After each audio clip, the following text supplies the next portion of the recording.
दो काली तीन गोरी बहनों का भाई दूज। अरे शिखा, भाई दूज आने वाला है, मेरे तोहफे की फिक्र कर ले। भाई, मुझसे पहले आपको फिक्र करनी है मेरे तोहफे की, क्योंकि भाई दूज से पहले दिवाली है। अरे तेरा तोहफा तो मैंने कब का सोच लिया है, एक लॉलीपॉप और तो खुश। भैया, मजाक कर रहा हूँ।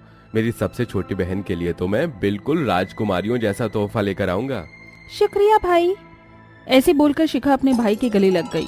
शिखा अपनी बहनों में सबसे छोटी और अपने भाइयों की लाडली बहन थी। शिखा की 4 बहनें और थी, जिनमें से 2 बड़ी बहनों का रंग काला था। भाई, आप मुझे क्या दोगे? वो तुझे दीपावली पर ही पता चल जाएगा। अच्छा ठीक है, पर मेरा ना सही, आप दीदियों का तोहफा तो मुझे बता ही सकते हो। हाँ जरूर, मैं सरन्या और नीतू को एक एक स्मार्टफोन देने वाला हूँ। वाओ, और उन कल्लो, शिवानी और विशाखा को? ना, उनके बारे में कौन सोच रहा है, दे दूंगा उन्हें अभी 150 रुपए। दैट्स राइट, उनकी भद्दी शक्ल के आगे तो 50 रुपए भी ज्यादा है। सही कहा। शेखर और शिखा अपनी ही बहनों के बारे में ऐसे बोलकर हंसने लगे। उनकी बातें वहीं दरवाजे के पास खड़ी होकर शिवानी ने सुन ली थी, लेकिन वो बेचारी कुछ भी नहीं बोली और बस आंखों में नमी लिए अपने कमरे में आ गई। शिवानी और विशाखा की जिंदगी में भाई होते हुए भी वो भाई के प्यार को नहीं जानती थी। इसी तरह से दिन और बीत गए और भाई दूज का दिन आ गया। दोनों काली बहनें भाई दूज मनाने के लिए काफी उत्सुक थी। माँ, हम सोच रहे थे कि क्यों ना तीनों भाइयों के लिए हम आज भाई दूज पर उनकी पसंद के पकवान बना दें। इससे वो तीनों काफी खुश हो जाएंगे। तुम्हारे भाई तुमसे बेवजह ही कितनी नफरत करते हैं। काश वो तुम्हारे इस साफ दिल को देख पाते। ठीक है, मैं तुम्हें नहीं रोकूंगी, जो मन करे वैसे करो। अपनी माँ से इजाजत लेकर दोनों बहनें अपने भाइयों के लिए पकवान बनाने लगीं, तो वहीं दूसरी ओर गोरी बहनों को अपने भाइयों के लिए कुछ बनाने की परवाह भी नहीं थी। शिखा, सरन्या, नीतू, तुम तीनों को कुछ नहीं बनाना है? माँ, हम भाई के लिए गिफ्ट ले आए हैं, बस हम शाम को उनकी आरती कर देंगे। अब आप हमारा दिमाग खराब मत करो। तीनों बहनों ने ऐसे बोलकर अपनी माँ को वापस भेज दिया। इसी तरह से शाम सी हो गई और तीनों भाई अपनी गोरी बहनों के साथ भाई दूज मनाने आ गए। तीनों गोरी बहनें भी बहुत अच्छे से तैयार हो चुकी थी, लेकिन बेचारी काली बहनों को कामों से ही फुर्सत नहीं मिल रही थी। दीदी, अब शायद सारा काम निपट गया है, चलिए अब हम भी चेंज कर लेते हैं। कहाँ जा रही हो? अभी सब कुछ नहीं निपटा है। ये देखो, मेरा दिवाली के दिन पहना हुआ कुर्ता कितना ज्यादा मैला हो गया है। चलो इसे अभी के अभी धोकर साफ करो। भाई, और हाँ, इससे आगे मैं कुछ नहीं सुनूंगा। काली शिवानी, तू इसको धो, और काली विशाखा, तू जाकर बर्तनों को साफ कर दे। कैलाश ने फिर उन्हें कामों पर लगा दिया और खुद अपनी गोरी बहनों के साथ भाई दूज मनाने लगा। आइए भैया, सबसे पहले मैं आपकी आरती करूंगी। नीतू ने अपने भाई की आरती की और बाजार की बनी मिठाई उसके सामने रख दी।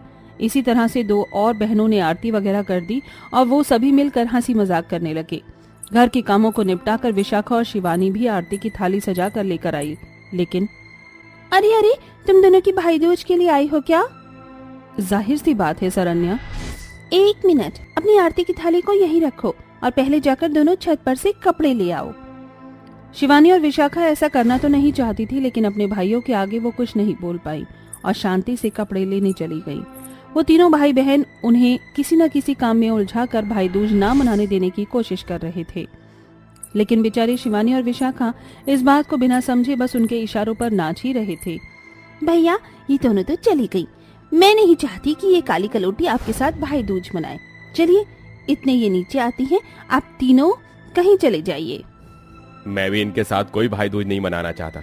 चलो भाइयों, हम चलते हैं, तुम तीनों इन्हें संभाल लेना। ऐसे बोलकर तीनों भाई अपनी गाड़ी में बैठकर चले गए। शिवानी और विशाखा जब छत से नीचे आई तो उन्हें अपने भाई कहीं दिखाई नहीं दिए। भैया कहाँ गए? भैया तो चले गए। तुम कालियों को ना वो अपनी बहन मानते ही नहीं हैं और ना ही कभी मारेंगे, इसीलिए उन्होंने तुम्हारे साथ भाई दूज भी नहीं मनाया। शिवानी और विशाखा को शिखा की बात सुनकर बहुत ज्यादा दुख होता है। एक तरफ घर में ये सब चल रहा था तो वहीं दूसरी तरफ तीनों भाइयों की गाड़ी का एक ट्रक से एक्सीडेंट हो गया था।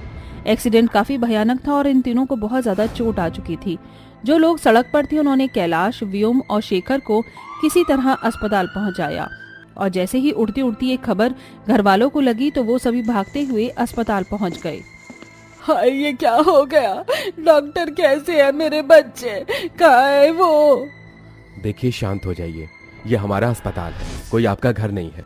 आपके बेटों की हालत सीरियस है, उनके शरीर से बहुत सारा खून बह चुका है। आपको जल्द से जल्द ब्लड का इंतजाम करना होगा, नहीं तो वो नहीं बच पाएंगे। डॉक्टर के बोलते ही सभी चिंतित हो गए। पांचों बहनों ने अपने भाइयों को खून देने के लिए चेकअप करवाया। सिर्फ विशाखा और शिवानी का ही ब्लड ग्रुप अपने भाइयों से मिल रहा था। डॉक्टर, आप हम दोनों का खून ले लीजिए और हमारे भाइयों को सही कर दीजिए। हाँ डॉक्टर, हम बहनों का ब्लड ग्रुप अपने भाइयों जैसा ही है, तो आप जल्दी करिए ना।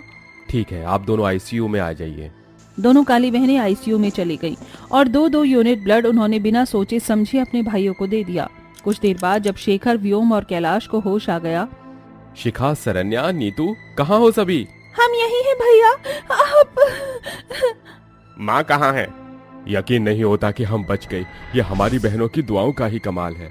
हाँ, तुम्हारी उन बहनों की जिन्हें तुम एक आंख देखना भी पसंद नहीं करते थे। जानते हो शेखर, व्योम और कैलाश, आज अगर तुम्हारी सांसें चल रही हैं तो सिर्फ शिवानी और विशाखा की वजह से। सरोज ने अपने बेटों को पूरी बात बता दी। पूरी बात जानकर तीनों भाइयों को अपनी गलती का एहसास हुआ। शिवानी और विशाखा कमरे से बाहर ही खड़ी हुई थीं। उन तीनों ने उन्हें अंदर बुलाया। तुमने हमारी जान बचाई, लेकिन क्यों? हम तो वो बेशरम भाई हैं जिन्होंने कभी तुम्हें एक पल की खुशी नहीं दी। आप जैसे भी हो, लेकिन हो तो हमारे भाई ही ना भैया, और हम अपने भाइयों से बहुत प्यार करती हैं, इसलिए हमने ऐसा किया। हमें माफ कर दो हमारी प्यारी बहनों, हम अभी तक बहुत गलत थे। मेरी तो नजर भी अब तुम्हारे सामने उठ नहीं रही है। और मुझे भी माफ कर देना। हमें आपकी माफी नहीं, आपका प्यार चाहिए भैया, सिर्फ आपका अपनापन। हम भी भाई के प्यार को महसूस करना चाहते हैं। बोलिए, क्या आप हमें वो प्यार देंगे? हम जरूर देंगे। अब तुम दोनों हमारे साथ भाई दूज नहीं मनाओगी क्या? जरूर, क्यों नहीं। विशाखा और शिवानी ने अस्पताल में ही अपने भाइयों की आरती करके भाई दूज मनाया। आज मुझे तुम्हारा साफ दिल दिखाई दे रहा है। दोनों बहनों की आंखों में आरती करते करते आंसू आए थे। उन्होंने इस खुशी को पहली बार महसूस किया था। इस हादसे ने तीनों भाइयों की आंखों को खोल दिया था। अब वो कभी भी अपनी काली बहनों से बुरी तरह पेश नहीं आते थे। तभी तो कहते हैं कि भाई बहन का रिश्ता बहुत पवित्र होता है। अगर एक तरफ से दरार पड़ भी जाए तब भी उस रिश्ते को कोई खत्म नहीं कर सकता, क्योंकि भाई बहन का प्यार उस दरार को भर ही देता है। 4 काली भाभियों की एक गोरी नंद। रुचिका अपनी सहेली के घर से वापस अपने घर जा रही होती है। जैसे ही वह घर पहुंचती है, उसकी 4 भाभियों के हाथों में डंडा होता है, जिसे देखकर रुचिका बहुत ज्यादा घबरा जाती है। क्या हुआ? आप चारों हाथ में डंडा लिए क्यों खड़ी हैं? इतनी देर से कहाँ थी तू? कब से हम चारों तुझे ढूंढ रहे थे। तुझे इस घर की थोड़ी बहुत भी परवाह है या नहीं? बहुत ही ज्यादा आजादी मिल गई है तुझे। आज हम तेरी सारी आजादी उतारेंगे। आज तेरा मार मार कर वो हाल करेंगे कि घर से बाहर पैर रखना ही भूल जाएगी। देख क्या रही हो? चलो इसे सबक सिखाते हैं, घर से बाहर पैर रखने पर क्या होता है। रुचिका की चारों भाभियां उसे चारों तरफ से घेर लेती हैं और डंडा उठाकर चारों एक साथ बेचारी रुचिका को मारने लगती हैं। रुचिका बहुत ज्यादा सुंदर और खूबसूरत थी, तो वहीं उसकी चारों भाभियां बहुत ज्यादा काली और बदसूरत थी। इसी के चलते उन्हें रुचिका जरा भी पसंद नहीं थी। मत मारो मुझे, मत मारो। क्यों मार रही हो भाभी? मेरी क्या गलती है? बस मैं अपनी सहेली के घर ही तो गई थी। मत मारो, मत मारो, मुझे दर्द हो रहा है। रुचिका के हाथ पैर से खून निकलने लगता है, लेकिन उसकी भाभी उसे मारती ही रहती हैं।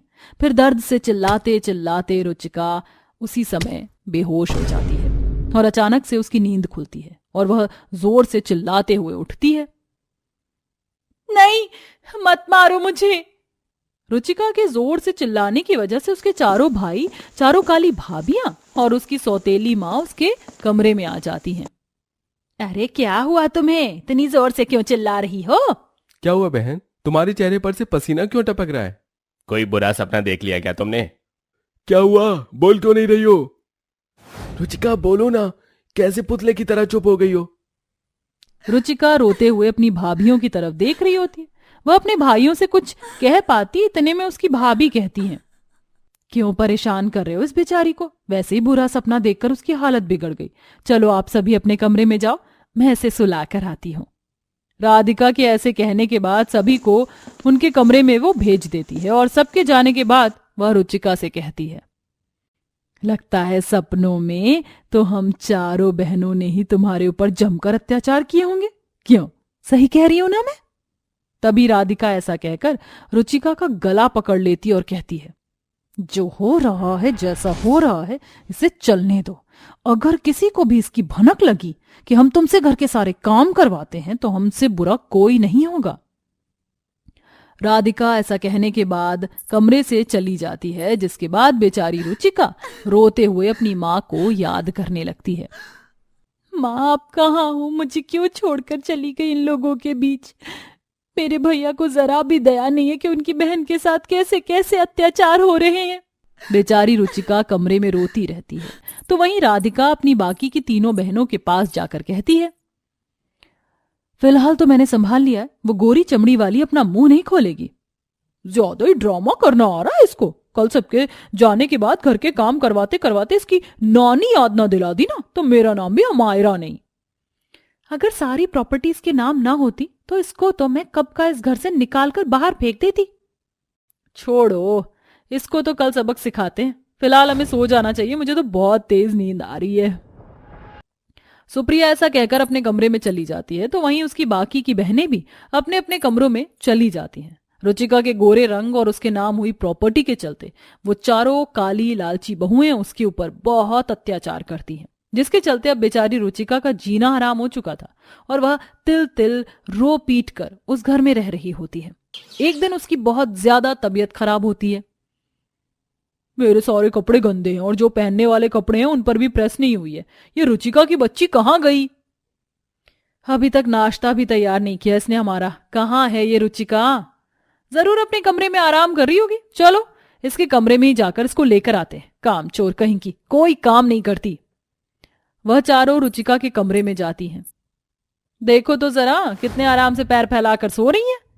अरे उठ अंग्रेजन की बच्ची, अगर अभी के अभी नहीं उठी तो तेरा वो हाल करूंगी जो तूने कभी सपने में भी नहीं सोचा होगा। ये ऐसे नहीं उठेगी। इसे उठाने के लिए मेरे पास एक बहुत अच्छा आइडिया है। राधिका रसोई में जाती है, फ्रिज से बहुत सारी बर्फ निकालकर एक बाल्टी के अंदर डाल देती है, जिसके बाद वह बाल्टी में पानी भरती है और ठंडा ठंडा बर्फ का पानी लाकर सीधा बेचारी रुचिका के ऊपर फेंक देती है। ठंडे पानी की वजह से रुचिका का पूरा शरीर कांपने लगता है। ठंड लग रही है, मुझे बहुत ठंड लग रही है। भाभी, आपने इतना ठंडा पानी मुझ पर क्यों फेंका? मुझे पहले ही बुखार आ रहा था। अगर अब तूने और ज्यादा ड्रामा किया तो मुझसे बुरा कोई नहीं होगा। जल्दी से खड़ी हो जा, वरना आज तुझे मैं खाने के लिए खाना तक नहीं दूंगी। अमायरा के डर से रुचिका अपनी बीमारी में भी उठ खड़ी होती है और रसोई में जाकर सभी के लिए नाश्ता पानी बनाने लगती है। लेकिन तभी उसे माहवारी हो जाती है, जिसके बारे में उसे जरा भी पता नहीं होता। बेचारी रुचिका की आंखें भी बीमार होने की वजह से लाल हो चुकी थी। जैसे ही शकुंतला मंदिर से वापस अपने घर लौटती है, वह रसोई में खड़ी रुचिका को देखती है। अरे छी छी छी, पूरी रसोई अपशगुनी कर दी। अरे यहाँ खड़ी खड़ी मुंह क्या ताक रही है मेरा? चल यहां से चली जा। बेचारी रुचिका के सारे कपड़े खराब हो जाते। अपने कपड़ों पर लगे हुए खून के दाग देखते रुचिका बहुत ज्यादा परेशान हो जाती है और वो तभी बेहोश हो जाती है। उस दिन रुचिका के चारों भाई काम पर से जल्दी आ जाते हैं और अपनी बहन की ऐसी हालत देखकर वो हैरान रह जाते हैं। रुचिका बहन, ये क्या हुआ? हमारी बहन बेहोश कैसे पड़ी है यहाँ? रुचिका के कपड़ों पर लगे हुए दाग देखकर उसके भाई सब समझ जाते हैं, जिसके बाद वो उसे फौरन अस्पताल लेकर पहुंचते हैं। अस्पताल में रुचिका का पूरा चेकअप होता है, जिसके बाद डॉक्टर रुचिका के चारों भाइयों को बुलाकर उनसे कहते हैं, तुम्हारी बहन के साथ बहुत ज्यादा टॉर्चर हुआ है। माहवारी के समय भी उसके ऊपर जरा भी ध्यान नहीं दिया गया। अपने दर्द को वो अंदर ही अंदर छुपाती रही, जिसके चलते वो इन सब से अभी तक बाहर नहीं निकली है। घर में कोई उसे परेशान करता है या किसी बात की उसे कोई दिक्कत है। डॉक्टर की ये बात सुनकर चारों भाई शांति से खड़े रह जाते हैं, क्योंकि उन्हें समझ आ जाता है कि उसकी बहन के साथ ऐसा क्यों हुआ। डॉक्टर से बात करने के बाद वो चारों अपनी पत्नियों और अपनी सौतेली माँ के पास जाते हैं। घर में हर कोई जानता है कि हमारी बहन रुचिका के नाम हमारे पिताजी सारी प्रॉपर्टी करके गए हैं। मैं ये भी समझ रहा हूँ कि मेरी सौतेली माँ और मेरी पत्नियों ने प्रॉपर्टी के लालच में मेरी बहन को परेशान किया है। अरे तुम्हें तो शर्म आनी चाहिए। एक औरत होकर तुम एक औरत की परेशानी में उसका साथ नहीं दे पाए। इसलिए हम चारों ने फैसला किया है कि अब से हम चारों अपनी बहन के साथ रहेंगे और आप लोग हमसे अलग रहेंगे। हम चारों भाई अकेले अपनी बहन की देखरेख कर सकते हैं। ये सुनते ही चारों काली बहुओं के पैरों तले जमीन खिसक जाती है। वहीं शकुंतला भी हैरानी से अपने सौतेले बेटों को देखती रह जाती है। मुझे माफ कर दे बेटा, लालच में आकर मैंने बेचारी रुचिका के बारे में एक बार भी नहीं सोचा और उसे इन चारों के हवाले कर दिया। मुझसे बहुत बड़ी भूल हो गई। हमें माफ कर दीजिए, हमने जो भी किया वो बहुत गलत किया। हम माँ जी की बातों में आ गए थे। आइंदा हम ऐसी गलती दोबारा नहीं दोहराएंगे। एक आखिरी मौका दे दीजिए, हम अपनी नंद को अपनी छोटी बहन की तरह समझकर अपने साथ रखेंगे और उसके साथ कभी टॉर्चर नहीं करेंगे। उन्हें अपनी गलती का पछतावा करते हुए देख वो चारों भाई उनकी बात पर सहमत हो जाते हैं, लेकिन उसकी चारों भाभियां उसके साथ बहुत अच्छे से रहने लगती हैं। देखते ही देखते रुचिका के बड़े होने के बाद चारों काली भाभियां मिलकर उसकी शादी एक अमीर घराने में कर देती हैं, जिसके बाद रुचिका अपने जीवन में खुशी खुशी रहने लगती है। इस कहानी से हमें ये सीख मिलती है कि हम हमेशा ये सोच बनाकर चलते हैं कि काले लोग बहुत सीधे और गोरे लोग तेज चालाक होते हैं, लेकिन काफी बार कहानी इसके बिल्कुल उलट होती है। इसीलिए किसी के रंग रूप से हमें उसकी सोच का अंदाजा नहीं लगाना चाहिए।